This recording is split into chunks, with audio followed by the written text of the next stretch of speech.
বন্ধুরা, আমি আজকে আপনাদের জন্য নিয়ে এলাম গাড়লের মাংস রান্নার রেসিপি। আপনারা নিশ্চয়ই অনেকেই জানেন যে গাড়ল মূলত ভেড়ার একটি প্রজাতি। তবে গাড়লের মাংস খাসির মাংস কিংবা গরুর মাংসের তুলনায় অনেক বেশি পুষ্টিগুণ সম্পন্ন। খাসির মাংসের মতো অতটা গন্ধ না থাকলেও গাড়লের মাংসেও কিছুটা গন্ধ আছে, আর এই গন্ধ দূর করার জন্য প্রথমে আমি মাংসটাকে বেশ ভালোভাবে ধুয়ে নেব। এরপর তাতে লবণ, সাদা গোলমরিচের গুঁড়া এবং লেবুর রস ভালোভাবে মেখে নেব। তারপর 20 মিনিটের মতো রেখে দিব। এরপর মাংস থেকে যে পানিটা ছেড়ে দিবে সেই পানিটাকে ভালোভাবে ঝরিয়ে নেব। খাসির মাংসের ক্ষেত্রেও যদি আপনারা একই প্রক্রিয়া অবলম্বন করে থাকেন তো দেখবেন রান্নার পরে মাংসে কোনো গন্ধ থাকবে না। যাই হোক, এবার আমি তেল গরম করে নিয়েছি। তেল গরম করে হালকা করে একটু পেঁয়াজ ভেজে নিলাম। তারপর তাতে কিছু মশলার উপকরণ দিলাম: দারুচিনি, তেজপাতা, লবঙ্গ, কালো গোলমরিচ, এলাচ।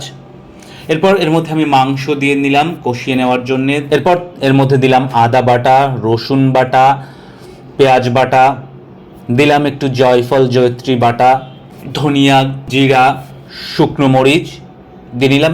এখানে আপনাদেরকে একটু বলে রাখি, খাসির মাংসের মতো গাড়লের মাংসেও কিন্তু রসুনের চেয়ে আদার পরিমাণটা একটু বেশি দেবেন। যাই হোক, এরপরে আমি কিছুটা অল্প পরিমাণ হলুদ এবং লবণ যোগ করলাম। এক্ষেত্রে আমি লবণের পরিমাণ একটু কম দেব, কারণ প্রথমে কিন্তু আমি একবার গন্ধ ছাড়ানোর জন্য এর মধ্যে লবণ যোগ করেছিলাম।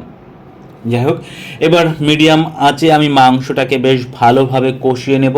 এক্ষেত্রে আপনাদের একটা বিশেষ জিনিস কিন্তু মনে রাখতে হবে, অন্যান্য মাংস রান্নার ক্ষেত্রে মাংসের মধ্যে একটা পানি থাকে, যে কারণে কষানোর প্রথম দিকে কিন্তু কড়াইয়ে লেগে যাওয়ার ঝুঁকি কম থাকে। কিন্তু এক্ষেত্রে আমরা যেহেতু ওই যে মাংসের গন্ধ ছাড়ানোর জন্য লবণ মাখিয়ে রাখার পরে পানিটা ফেলে দিয়েছি, তো মাংস থেকে অনেকটা পানি বের হয়ে গেছে। এই জন্য কষানোর সময় কিন্তু পানি মাংসের মধ্যে কম রয়েছে, তাই একটু ঘন ঘন নাড়াতে হবে। এবং প্রয়োজন অনুযায়ী কিছুক্ষণ কষানোর পরে মশলার গন্ধটা একটু দূর হওয়ার পরে সামান্য পরিমাণ পানিও ব্যবহার করতে পারেন। যাই হোক, ভালোভাবে এভাবে কষিয়ে নেব। আমি প্রায় 30 মিনিটের মতো কষিয়ে নেবার পর এবার আমি ঝোলের পানি ব্যবহার করব। আমি আগে থেকেই পাশের চুলায় গরম পানি করে রেখেছি, আমি ঝোলের জন্য গরম পানি ব্যবহার করব। আর এই পর্যায়ে এসে আপনারা কেউ প্রেশার কুকারও ব্যবহার করতে পারেন গ্যাসের সাশ্রয়ের জন্যে, তবে আমি চুলার আঁচেই রান্না করেছি। বেশ ভালোভাবে সেদ্ধ করে নিয়েছি। আর আমরা যেহেতু মাংসটা একটু ভুনা ভুনা খেতে পছন্দ করি, কষা টাইপের, তাই আমি ঝোল একেবারেই শুকিয়ে নিয়েছি।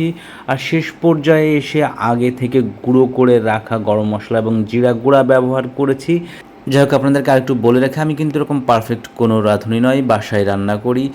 এখন থেকে ভেবেছি সেই রান্নার কিছু ভিডিও মাঝে মাঝে আপনাদের সঙ্গে শেয়ার করব, আর সেই উদ্দেশ্যেই এই চ্যানেলটি খোলা।